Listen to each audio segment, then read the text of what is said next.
Making your job suck just a little bit less. Cushy. Zolak and Bertrand, 98.5, the Sports Hub. How have you felt the players have responded to your... Not every day, Mike. Some of your sources probably aren't as good. I don't have a team meeting every single day in the spring. Almost every day? Close to? Sometimes. Regardless. Most of the time. You're in front of the room. How have you felt like the players have responded to your leadership because it was such a critical point last year? I don't want to speak for the players. All I can do, I feel great. I feel like I'm trying to give them the information that are going to help them do their job. I've talked about this as far as the importance of the balance between their own success, which leads to great things for them and the people that they care about, but then also trying to manage that with the team.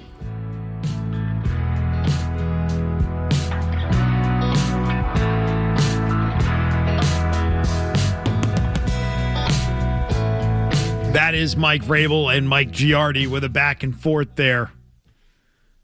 Talking about leadership, talking about how he feels, about how players have responded to him.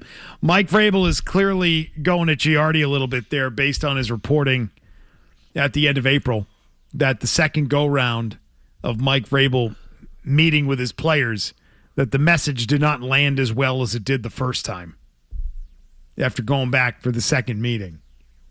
That's what that's all about. No, I don't think Mike Vrabel was being a jerk or over the top or anything like that. It's just a little jawing back and forth with the media. I'm aware of your reporting. Right? Yeah, I saw it. Just some I good, saw it. just winking and nod. Yeah, I saw what you put out there.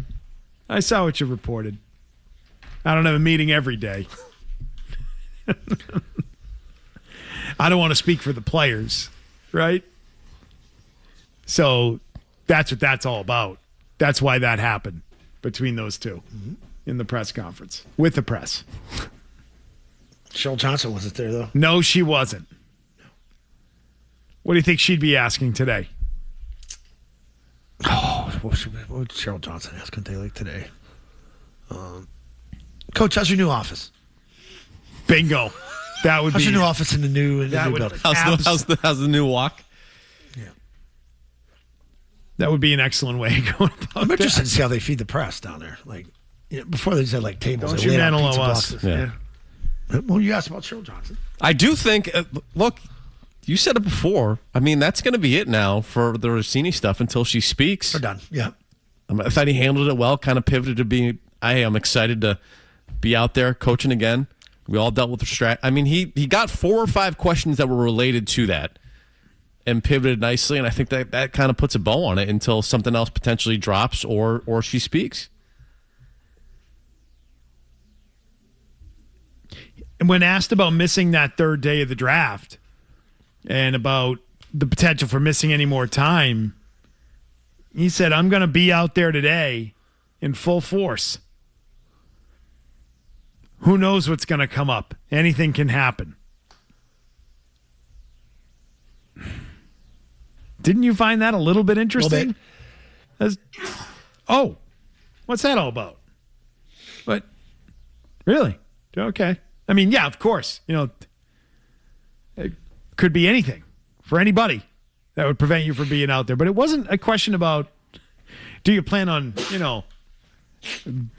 being on the job in a month or 2 months? It was just like, I don't know. It struck me as odd. Like, yeah, I'll be out there today. That's a weird way of being, committed to the job. Like, I'll be out there today, full force, ready to go. But who knows what the hell's going to happen? Right. They're quite aware of the schedule too. Like, he talked about pacing and flow of the season, and like, hey, there's going to be 2 Thursday games. We're not going to practice from Sunday to Thursday. So we got to alter the way we work those weeks. They're already talking about that. So they're already getting ready for Seattle. They already got that circled. You got to plan for Germany again. 2 West Coast trips. It's a lot of stuff goes into this year, logistically. So, yeah, I'm just saying the question was about being away for the family reasons. He can't answer that, I think.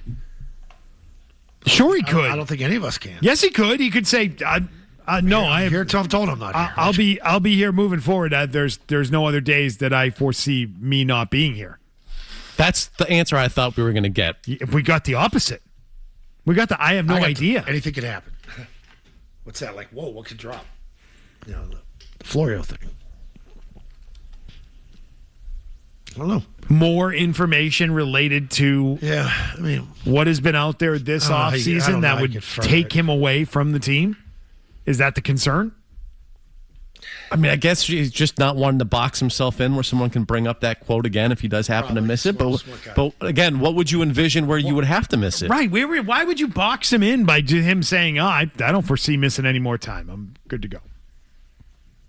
Instead of throwing it out there, I have no idea what's going to happen. I have no idea.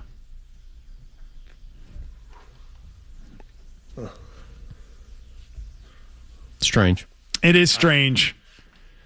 It makes you wonder what level of communication exists between Rossini and Vrabel at this point in time.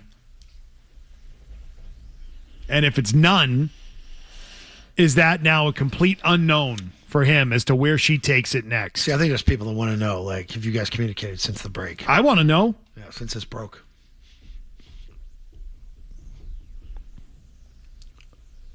I'm curious to know that. Like, it would be better if they are on speaking terms. For him? Yeah. Would it be? Yes. Yes, not if I'm the wife. Would it be? Not if I'm the wife. Not for your family. Nope.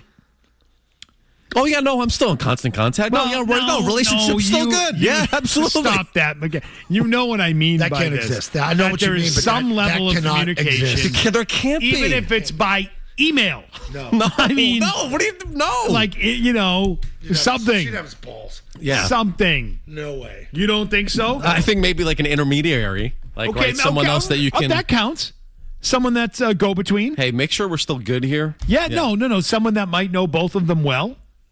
Mike Silver or Bert Breer or Jane Slater. No, I just love that element of it. The Mike Silver, Rossini defender, Mike Silver. I don't know who it would be. But you can't be on the couch watching Netflix and be like, oh, no, I'm texting. No. No, I'm guessing there is a friend. Yeah. I mean, did they always just hang out solo with no one else?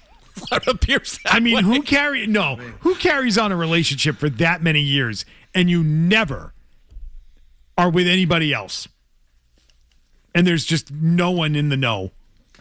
Like, you're saying someone from the hiking group, maybe. Somebody exists. I don't know who it would be, but there's got to be someone that is friends with both of them on a personal level that could maybe bridge the communication gap there to a point where at least he would know it's either over or there's something that's going to happen in the form of an interview or a story or something. One of the Springsteen Six?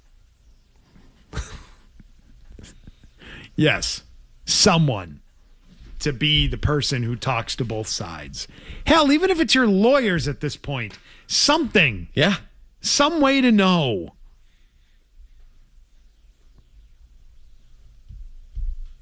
It just can't be him. All right, fine. That would be it's a non-starter. I don't see any reality in this world where that would happen. And anything would be tolerated. Oh yeah, that's fine. Go ahead. Yeah, I'm not saying. Talked a little bit. Yeah. Just make sure you guys just check in. Make sure she's doing all right. Yeah. You guys are turning this into something it was never intended to be. What if the tell-all interview is her interviewing him? No shot, dude. Get some downloads. That's for sure. If that was the way you're going to launch your podcast. Oh man, but it is that answer to me struck me as a little bit odd. Am I wrong to think that was a little strange? No, it was not. No. That stood up. I'm like, oh, okay. Oh, that's different. I did not expect. I just expected him to say the opposite because I had told you a couple of hours ago that if he gets asked that question, it's on a tee for him. It's a way for him to make himself look good. And say, no, I've handled that. I've took care of that. I appreciate the time away. And it was important. And I don't foresee missing any more time from my job for this. I'm able to take care of whatever I need to take care of and do it in my own time and not the team's time. Done. Yeah. But he didn't do it. Yeah, and you're right. I know I said you don't want to box yourself in, but box yourself in from what? Like, again, what would be dropping where you'd say, oh, man, now I do do have to step away again? 2 weeks. Well, here's the thing: if something came up and then he had to step away, well, now you're not going to hold him to that answer. You're going to be like, well, there's something new. He didn't foresee himself missing any time. There could be a penalty game being played with the wife. You know, like, hey man, if the one more thing drops, you're another day off. You got to hang out with the family. You know, there are 2 days. You know, just not 1 day in Salt Lake City. Yeah, put him in a tough spot to answer that one. Because I don't think you can control the other side. That's the issue. Or maybe you can with money. I don't know. NDA. That's what I would have been pushing. Maybe they don't have one. Maybe they were pushing for one and they didn't get it. Certainly a possibility, right? Sure is. Maybe that's why he doesn't know if he's going to miss more time, and it's up in the air. Maybe that's why you couldn't answer that. Right. Because then that's how you really box yourself in. They come back and you get made fun of for what you said 2 months ago, you know? Yeah. All right, so that was what he said about that. He went at Giardi, clearly a little irritated with his reporting, I'm guessing, about the second meeting with the team. Gonzalez not there. Kayshon Boutte, what he had to say about Kayshon Boutte, we were curious about that. We can get into that coming up next. And your calls. Stay tuned. No matter where. Smoking meats in the Fenway. No matter when. Here we go, ad-lib time. That's awesome. Zolak and Bertrand, the Sports Hub. Mike, what's your communication like with Kayshon Boutte, and what are your expectations for him heading into this offseason? Well, just really the offseason, I think, is over. We're on to really just the preseason. You know what I mean? That's what we have to look at it as. Again, I have a great amount of respect for Kayshon. And watching him mature and grow through the entire time that we spent together, that's a credit to Kayshon. That's a credit to Todd Downing. And just the communication is, hey, you know, how you doing? One, you working hard? He's yeah, I like where I'm working out at. Okay, you know, we'll be here ready to coach you. You know, when you're here. So that's been very positive, and you know, I would imagine that he would pick up where he left off and grow on the season that he had last year. Mike Vrabel talking about Kayshon Boutte, which tells me that with all that, you know, sort of nice comments he's making there about Boutte. There's a lot of fluff there. Great amount of respect. Watching him mature, watching him grow, working with Downing, all that stuff. That means he's going to get traded in like 6 minutes. Sounds like it's a kid you raised and you're turning him loose out into the world. We groomed him. We taught him well. He's got all the skills necessary for life. Wish him well in his future endeavors. We'll be here ready to coach him when he's here. He's not going to be here. He's not going to be here. That's it. He's gone. When Mike's irritated, he lets it be known he's irritated. He's not irritated. He's not irritated. He's not irritated because he's waiting for the Boutte question. It looks like he's not interested in having him on the team. Yeah. That's again. He said everything. He said everything very positively about Boutte. I just don't buy it. Well, it's almost AJ Brown week. You know, almost there. Next week, this time, might have an answer on that. That's Next crazy. week at this time, you'd be like Boutte. He'll be like, who? Oh, right. Yeah, that guy who was here last year. Yeah. We traded him for a 6th round pick. Was it Boutte like on a swap or a video game thing he's always on? He was on Discord. That's where he gave the update about his hamstring last year. Hasn't been running his mouth or anything, you know? Things are quiet. Which is for video games? No, which is just the. You're not on a video game. I thought that's what it was, right? Yeah, it's some video game website. Yeah, it's like a message board for video games. Yeah. That's how it was described to us by a caller. Yes. Let's go to Josh, who's in West Newbury. Hi, Josh. Hey, guys. Remember that episode of The Office where Stanley's coaching up Michael about the voicemail? You got to listen to the pauses. Remember that line? No, I love The Office. I don't even remember that line. All right, go back to that episode when Michael gets the voicemail and Stanley's coaching up. He says, you got to listen to the pauses. And when I was listening to that press conference, Mike Vrabel does a little bit of a pause. I love my wife, Jen. So I don't know if you want to read into that pause. What are we reading into it? What does that mean? He doesn't love his wife? What are you trying to say? Maybe he thought about, I love my wife, Diana. I love, you know, or he caught himself. Yeah, you know? that feels thin, Josh. But now let's listen for the pauses, though. That probably would have made headlines, by the way, if he used the wrong name. That would have. You ever do that? Making love? No, I can't say No, not that married. that's happened. So you've just what? You've just said another person's name? No, God, no. I like how you shook your head yes, but then said no. No, never. What was the name? There was none. Oh, all right. Pauses. Pause this. Yeah. They were pauses.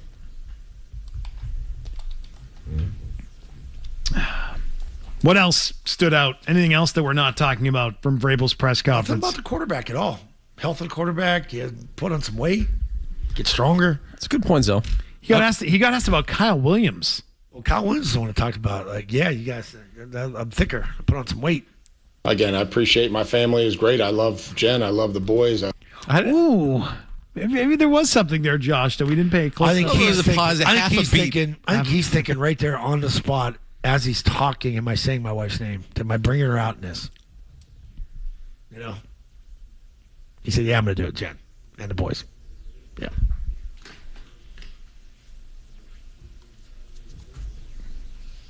He didn't want to talk about Kairos Tonga. He wanted to just talk about Durden. And how he's obviously was already stepping up. That to me is one of the bad things of their offseason was losing Tonga. It felt like it was mismanaged, right? 'Cause Yeah. It felt like they had a deal Did he go going into Arizona? that Super Bowl. Did he go Arizona? The Chiefs, right? Chiefs. Oh, jeez.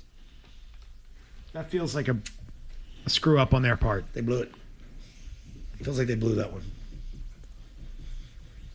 The other thing was looking to add the A.J. Brown stuff. I mean, he's a Patriot. That was how he started, saying we're always looking to add anytime we feel we can, make the team better. That they're looking to add. Stretch has got his hand in it. Love it. Me, Elliot, Ryan, Stretch. Yeah. It's our guy.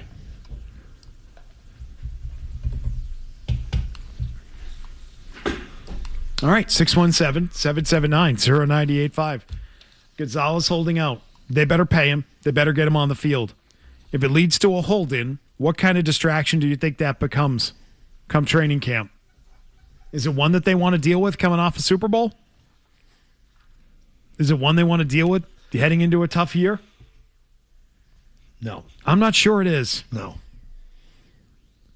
But Carlton Davis is good. He's a veteran. He's not great. Gonzo's great. It allows him to sort of get the number 2 guy, Now it forces him into a different type of role. Then it elevates Marcus Jones, who's a little bit of a size mismatch for some guys. Now you got some problems. Your strength is going to be your secondary. That's what we've been talking about all offseason. Those 2 corners, the addition of Byard back there. We didn't even get a Byard question, did we? No. No. He's already spoke on Byard at the free agency. I mean, what else you can ask? How's he adapting? Pretty damn good. It's his defense. He did talk about Lomu, by the way, learning technique at the next level. Critical. Going to be a right tackle with some reps at left tackle today? I think you need that pop technique. I think you need to drop those hips. Get that kick back. Keep your feet under you. He's a wide kid. We got him here on tape here. Yeah, he's getting repped at right tackle there. Look, he got some window next to him. Well, I mean, as Mike Reese has had, Yeah. he's going to get some reps there at that left tackle. Did we get a jersey change here? It looks like looks like 55 is kid from Georgia, the center. Yeah, Vrabel saying be it right tackle today, could get some. He already talking about reps at left tackle already. Yeah, he said both sides. He did mention both. I'm like, I know I saw it from Reese. I didn't know if Reese was reporting that in his tweet, which he had at 11:43. He was saying, so he did have that in there. We're talking about left tackle reps on day 1 of OTAs, and you guys are telling me, or you guys, the royal you guys out there, that he's not going to play. The people who say he's not going to play, he's just going to be some guy riding the pine. It's day 1 of OTAs. They're throwing him in at left tackle for a few reps. To see what they have there. No, I think Let's take a peek. I think they'll definitely go from peeking at him at left tackle on day one. Let's have some fun. To not playing Sit. in year one. I got a game. Hey, to you play. know what? You don't have enough technique. Why don't you sit down and never play this year? Why don't you do that? Left tackle reps day one of OTAs. It's all right. Just Not exactly Jake Dolagala taking snaps against the air. Yeah, exactly. Thank you. What was the guy who quit football? Chooks. Chooks. Go for it. That was a good This signing. isn't, back. this isn't Chooks we're talking about. 12 snaps. I'm good. It's a first-round draft pick who they traded up for. I don't want to start. And they're taking a peek. And if nothing else, they're putting Will Campbell on notice on day one. They're trying to light a fire under young Will's behind. I actually think that all their high praise of him last year maybe made him a little too comfortable. He was playing really well through that stretch before he got hurt.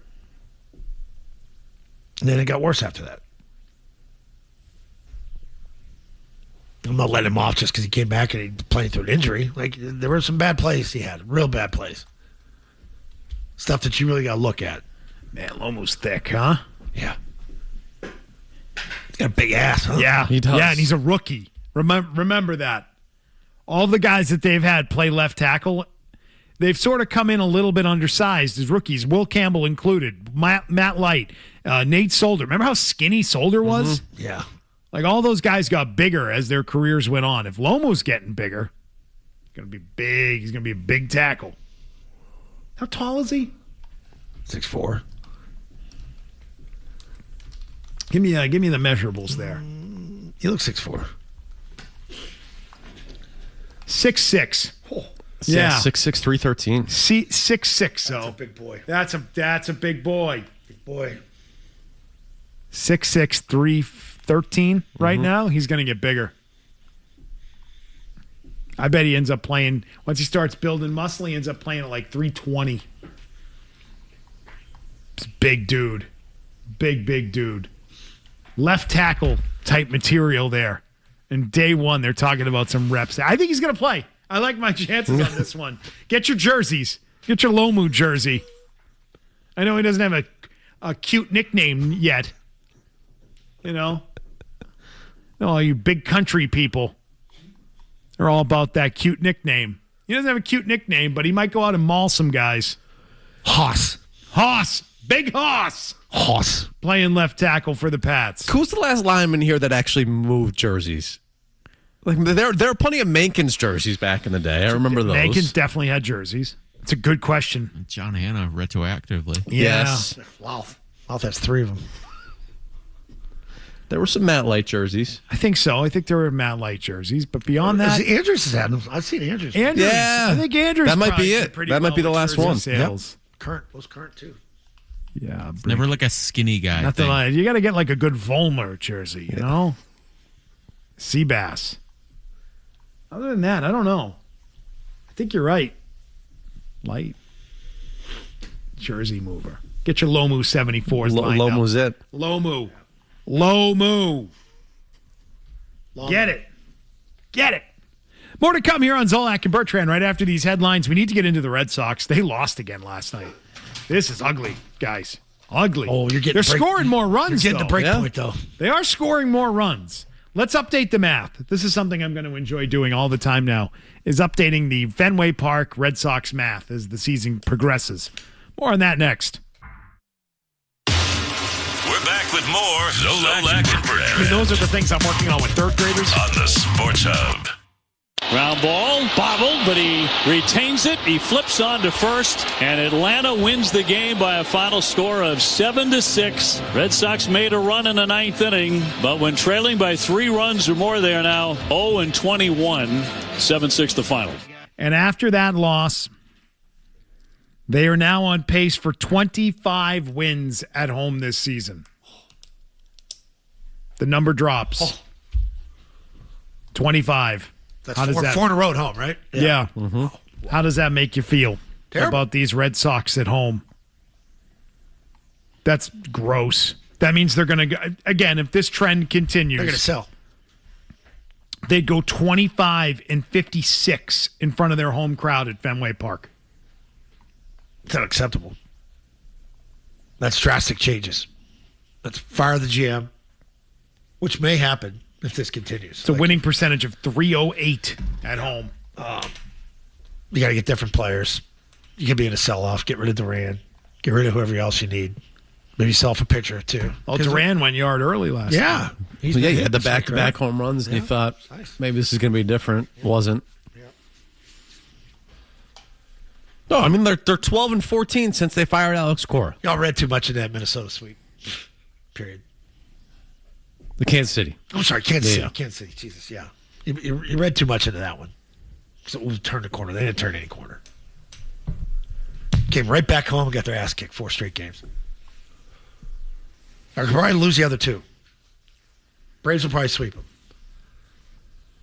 Well, I mean, you know how it goes. I mean, they scored 6 runs last night. They scored more runs. I know. So if you're looking to cling to anything positive, I guess that could be it. But it turns out that since the firings, because they're now almost at the point of the 50-50 split of the season, Chad Tracy has almost been the manager as long as Alex Cora was. Wow. And they kept the driveline guy and got rid of everybody else. And since that point in time, there has been an 18% decrease in runs being scored by the Red Sox. Almost a full 20%. I mean, their offense has become worse, not better, under the new guys. So trust the process, Beetle. Eventually, they will play to their levels of projections. Speaking computer here to you. What do you see? From Red Sox stats, again, I don't have Milliken here, so I can't use him as a translator, but the expected WOBA has shifted from 306 to 310. Expected weighted on base average. Okay. Well, we're just giving all the data to be fair. That's from Red Sox stats on Twitter. In case you're wondering. They're in trouble. They're in a lot of trouble. They haven't had a big moment, a comeback. Like they just don't have a signature like win. That's not good. Like June's next week. They're in disarray prior to June. June, July, August. You got four months of baseball left. Oh my God. Oh my God. You might have a half ballpark by August. No, you won't. Not here. No? Nope. Even when they're bad. Nope. That's the problem. Well, you need to make it the problem then. Do what the Patriots did. You can't possibly do it. People come here from all over to go to that ballpark. Destination. It won't happen. It will happen in September. Yeah, those last few weeks of the regular season. But it will not happen in August. No. It might hurt them in the end of the regular season. We'll call it the last homestand. You could see that start to really impact you. But man, oh man, are they headed for a disaster of a season? This is not getting any better. Well, I just wonder what's next for them. Because Jen McCaffrey over at The Athletic has a whole story talking with Breslow, and one of the quotes is, another way to improve is additions from outside the organization. We're having conversations every day about those. Are you really going to add to this team? You can't let him add. No. You can't. So you talked about, do you want, are you fearful of him doing the selling? To which I say, I'd much rather he be selling pieces off than buying pieces, because in the buying of pieces, he might be tempted to buy rentals that don't help you beyond this year. And I think this year is a lost season. So I'd feel much better about him doing the selling than I would be the buying, even if he is gone either way at the end of the year. I don't know that they truly care enough to go and try and fix this team. I don't think you can fix this team in season. I think that's way too big of an ask. And what you're giving up, and you already let this guy fire the manager. And again, now you're 12-14, and like you said, it's not like the offense is suddenly, we got rid of him, and you know what? You were right. That was the problem. No. We're getting the same results right now that we had prior to it. So at a certain point, don't you have to step in and say, hey, Craig, we're good, man. So if there was any real urgency on the part of the owner or any real giving a damn, wouldn't he be absolutely irate with the GM right now? Yes. Like you said, this would be the thing that fixes it. Well, it didn't fix it. It didn't make anything better. It's made things just as bad. Wait, so the rest of Major League Baseball is looking at us saying, you just fired a manager that we consider to be a top 5 manager in the sport, and now nothing is improved, and we got rid of a guy that's viewed as a top 5 manager in the sport? Now, again, we had the conversations about it, too. Was this the best spot for Alex Cora? Based on the way that he was acting and based on the way that the team's set up? Probably not, right? So maybe a change was deserved. But at the end of the day, it didn't do anything for you because the roster you built was flawed.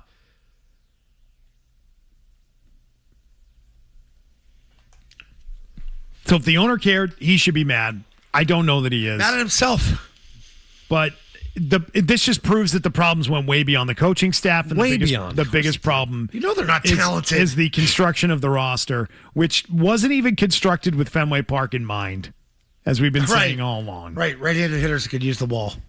They're on pace for 249 runs at home this year. That's not great. That's not what we're looking for. What's the Yankees? Couple days? They're coming up next, right? The stretch you have is, let me pull it up. Well, it's Baltimore too, right?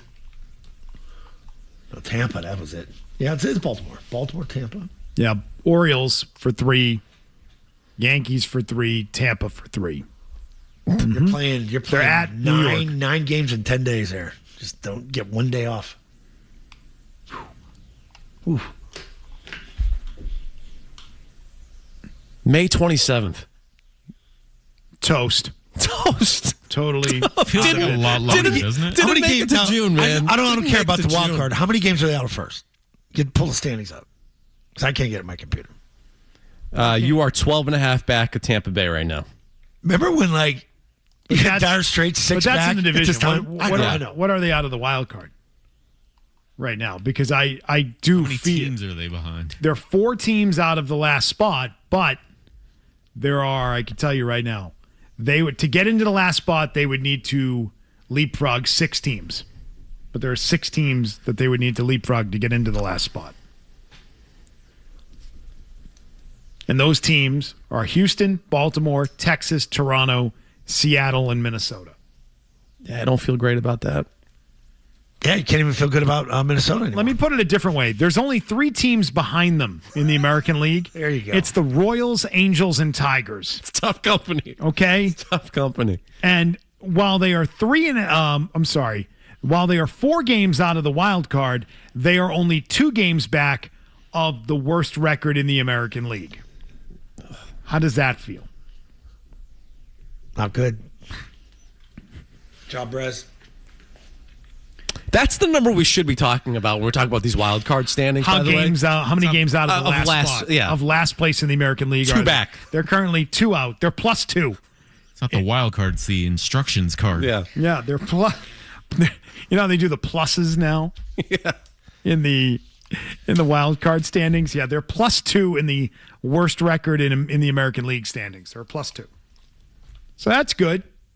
But they're much closer to being the worst team than they are being the 3rd wild card team. That's why I say it that way. Closer to the first pick in the draft. They're effing dead, and it's May 27th, and it's really starting to set in, and it sucks. But they're still giving you the injury updates. You want injury updates? Yeah. Want to know what's going on with these guys? Sure. The Garrett Crochet injury update. The Roman Anthony injury update.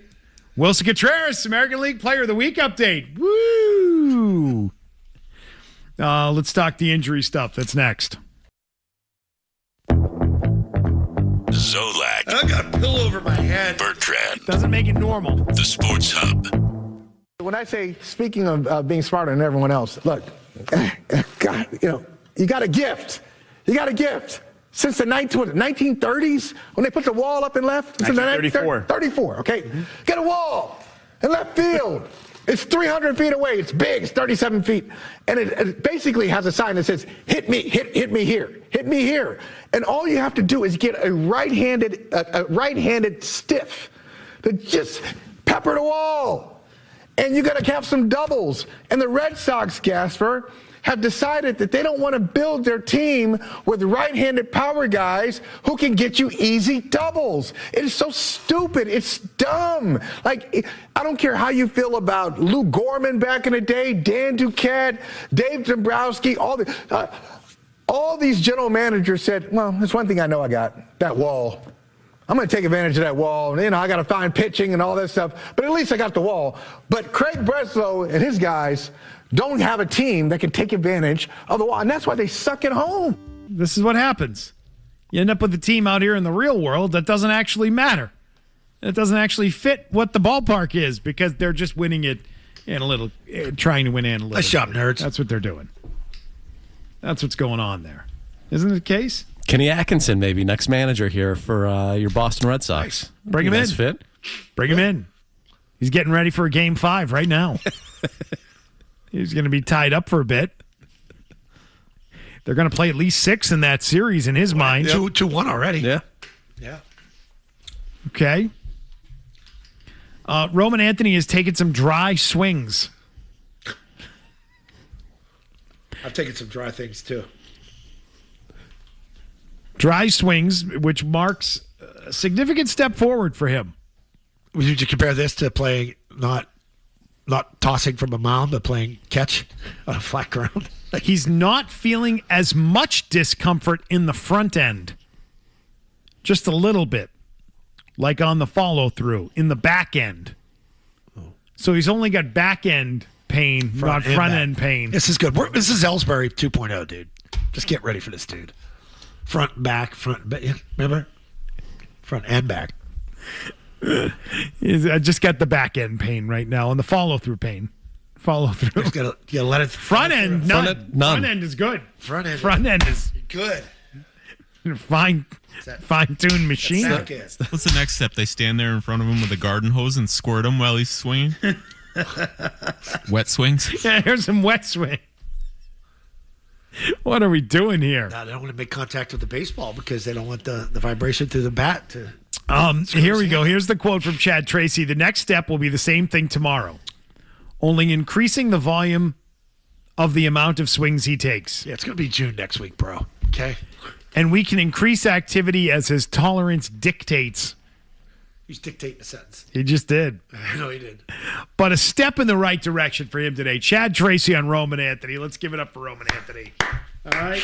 Oh, don't clap too hard. You'll hurt your go. hand. Yeah, don't go too hard today. It's the Tristan Casas Award of the month. Hey, dry claps. Dry clap. Yay. Look, he's swinging. Meanwhile, Crochet was on the mound through live BP.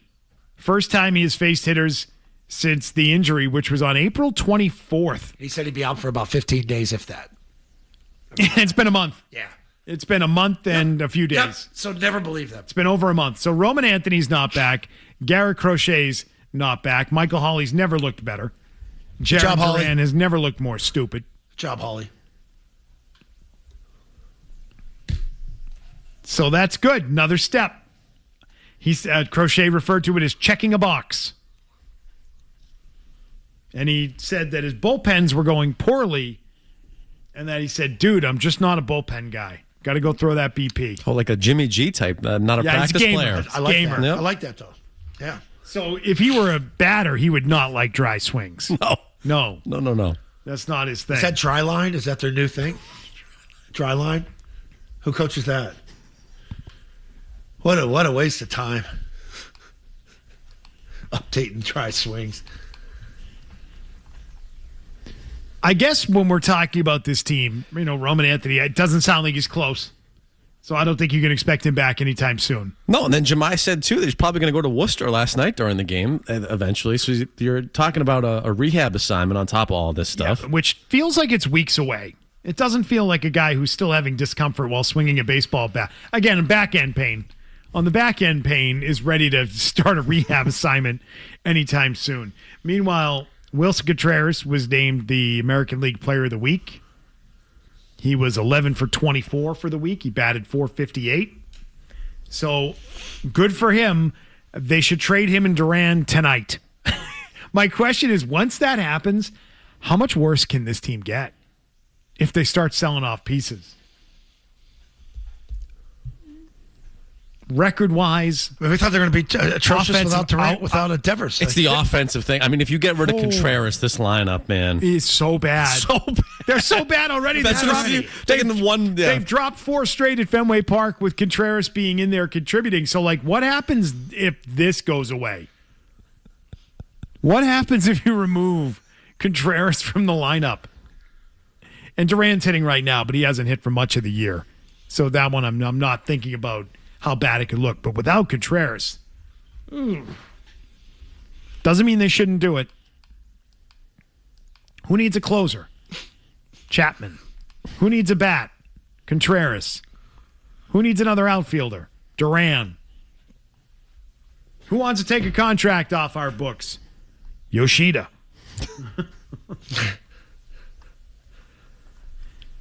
Selling off parts before June.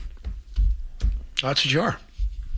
That's what you get when you get the 12th baseball officer that wants to be a baseball officer for your team. Yeah. I guess my question would be, too, how much longer do they want to do this before they finally make the call inside? You're a third of the way through the season now.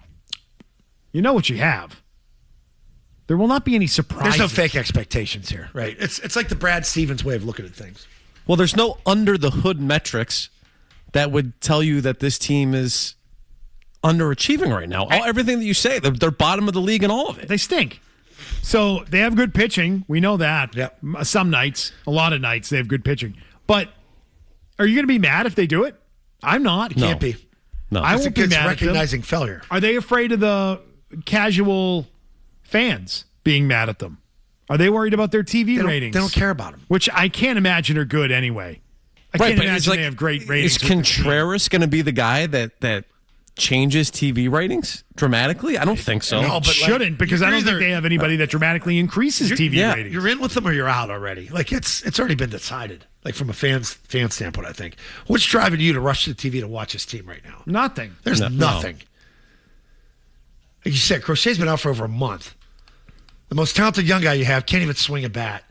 I mean, they'll do okay. Disaster. People that want to watch baseball, watch it. I guess that. You're a different cat. It's May 27th and their background noise at night at this point. Yes. But they're on for the people who still want it. I still put the game on every night. Yeah. It's not like the people who want to watch baseball will watch it. I just get a lot more joy out of watching other teams and other games. And baseball is not a sport that lends itself to out-of-market. I'm excited when your team's terrible, it takes away from that. But when your team is so bad, I've enjoyed watching my West Coast teams. Yeah. I like watching the Padres and I like watching the Dodgers. Like I'm looking forward to preparing myself for a move to one of those markets, so I watch them regularly. Stay up to date. I want to be in the loop. I'm looking forward to the NBA Finals. Like watch some of those basketball games here since the Celtics were eliminated. It's like it's a different pace, Especially out west, it's like Jesus. Right, but there's nobody even in this lineup right now, especially with Roman Anthony out, that you go, I got to stop and watch this at bat. No. Got news for you. Anthony wasn't that guy for me before his injury. He was for me, man. Roman Anthony, look, underachieved, for sure, in the start of the season. This year's been a slog for him. Tom was the first to call him Slowman. He nailed it. Pop gun arm. Sure, this is a rehab assignment and he's not just getting sent down? Well, seriously, like, you just don't throw him out there against real pitchers. Like, you've got to send him down for a rehab stint, right? Worcester's got to see him for a little bit. I'm not saying a long time, but you just can't throw him out there where he strikes out 4 times, and his head goes in a tank. What's he, 21, 22? You can't do that to him. You got to bring him back slowly. You've already been all in on this guy. Like, he's the face of your team. That's what you've pushed. He's the signage. Better protect it. Just roll him out there at Fenway. Oh, he's good. He's good today.